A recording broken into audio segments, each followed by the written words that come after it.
everyone, and welcome to Black Stories Matter. It is Juneteenth. Happy Juneteenth. And today we're going to read a story that explains a little bit more about what Juneteenth is. This story is called Juneteenth for Maisie by Floyd Cooper.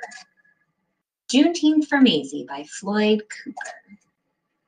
For the Williams, the Banks, and the Perkins, and the Cooper families, the class that form my tree.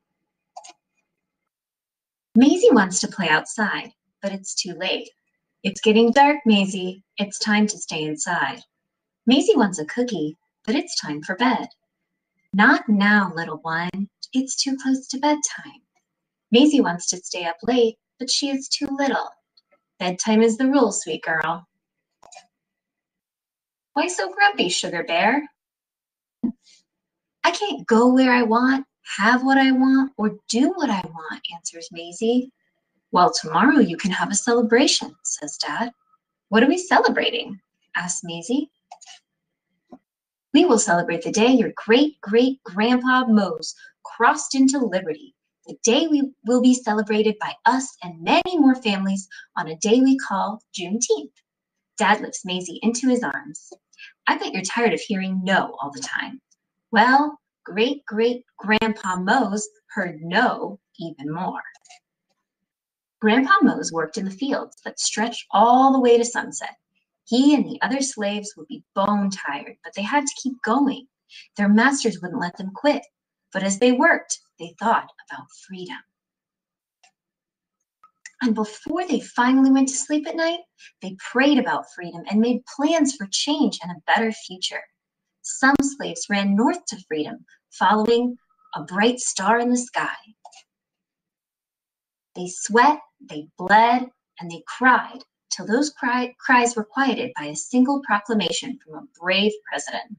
Grandpa Mose heard that proclamation read from the balcony of the hotel on a warm June day in Galveston, Texas. Grandpa Mose heard nothing but cheers, saw nothing but happiness, and felt nothing but pride shared by all those around him. The cheers became dancing. The dancing became celebrating. It went on and on into the night. Grandpa Mose and the others had found freedom.